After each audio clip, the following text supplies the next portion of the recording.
విఘ్నేశ్వర షణ్ముఖ పార్వతీ సమేత పరమేశ్వరాయ నమః. Ramadevi astro and Vastu channel వీక్షిస్తున్న ప్రేక్షకులకు స్వాగతం. 2024 మే నెలలో గ్రహ సంచారం ఇలా ఉంది. రవి మేషంలో సంచారం చేస్తూ మే 14వ తేదీన వృషభంలోకి ప్రవేశిస్తాడు. కుజుడు ఈ మాసం అంతా మీనంలోనే సంచారం చేస్తాడు. బుధుడు మీనంలో సంచారం చేస్తూ మే 10వ తేదీన మేషంలోకి ప్రవేశించి 20 రోజులు అక్కడే సంచారం చేసి మే 30వ తేదీన వృషభంలోకి ప్రవేశిస్తాడు. గత సంవత్సరంగా మేషంలో సంచరిస్తున్న గురువు మే 1వ తారీఖున వృషభంలోకి ప్రవేశిస్తాడు. శుక్రుడు మేషంలో సంచారం చేస్తూ మే 18వ తేదీన వృషభంలోకి ప్రవేశిస్తాడు. శని తన స్వక్షేత్రమైన కుంభంలో సంచారం చేస్తున్నాడు. రాహువు మీనంలోను, కేతువు కన్యలోను సంచారం చేస్తున్నారు. ఈ గ్రహస్థితిని ఆధారంగా చేసుకొని మకర రాశి వారికి మే నెల మాస ఫలితాలు ఎలా ఉన్నాయి, చిన్న చిన్న పరిహారాలు ఏం చేసుకోవాలి చూద్దాం. ఉత్తరాషాఢ 2, 3, 4 పాదాలు, శ్రవణం 1, 2, 3, 4 పాదాలు, ధనిష్ట 1, 2 పాదాలు కలిపి మకర రాశిలో ఉంటాయి. మకర రాశికి అధిపతి శని. మకర రాశి వారికి ఈ మాసం చాలా అనుకూలంగా ఉంటుంది. మొదటి వారంలో అనుకున్న పనుల్లో చిన్న చిన్న అలసత్వం, ఆలస్యం ఎదురైనప్పటికీ రెండవ వారం నుంచి అనుకూలంగా ఉంటుంది.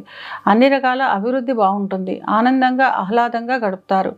అన్నదమ్ములతో చిన్న చిన్న మాట పట్టింపులు వచ్చే అవకాశం ఉన్నందున మాటను కొంచెం అదుపులో పెట్టుకోవడం మంచిది. శుభమూలక ధన వ్యయం ఉంటుంది. అంటే శుభకార్యాల నిమిత్తం, దైవ కార్యాల నిమిత్తం అధికమైన ధన వ్యయాన్ని చేస్తారు. చిన్న చిన్న అనారోగ్య సమస్యలు ఉంటాయి.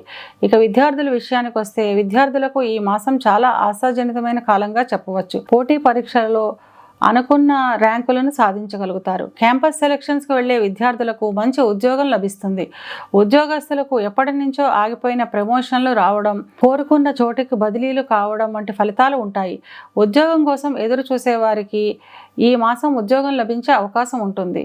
వ్యాపారస్తులకు ఈ మాసం అధికమైన ధన వ్యయం ఉంటుంది. అంతకు మించిన ధన ఆదాయం కూడా ఉంటుంది. వ్యాపారాభివృద్ధి నిమిత్తం ఆగిపోయిన పనులు ఈ మాసంలో పూర్తి చేస్తారు.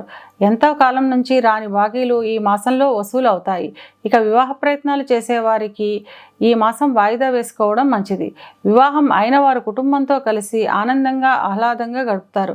సంతానం విషయానికి వస్తే సంతానానికి సంబంధించిన ఉన్నతి బాగుంటుంది.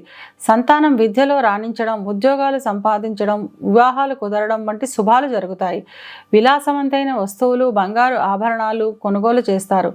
వాహనాల రిపేర్ల నిమిత్తం, గృహాల రిపేర్ల నిమిత్తం అధికమైన ధన వ్యయం చేస్తారు. ప్రతి పనిలోనూ కొంచెం అలసత్వం ఉండడం వల్ల ఓర్పు, సహనం చాలా అవసరం. చిన్న చిన్న ఇబ్బందులు ఉన్నప్పటికీ ఈ మాసం అంతా అనుకూలంగానే ఉంటుంది. ఇవి కేవలం గోచార ఫలితాలు మాత్రమే. గోచార ఫలితాలు పూర్తిగా జన్మజాతక చక్రంపై ఆధారపడి పనిచేస్తాయి కనుక తమ జన్మజాతక చక్రాన్ని విశ్లేషణ చేయించుకోవాలనుకునేవారు కింద నెంబర్కి వాట్సాప్ చేసి కన్సల్టేషన్ తీసుకోండి. మకర రాశి వారు అనుకూలతను పెంచుకోవడానికి, ప్రతికూలతను తగ్గించుకోవడానికి ప్రతి మంగళవారం దుర్గాదేవికి కుంకుమార్చన చేయించడం ద్వారా అంతా మంచే జరుగుతుంది.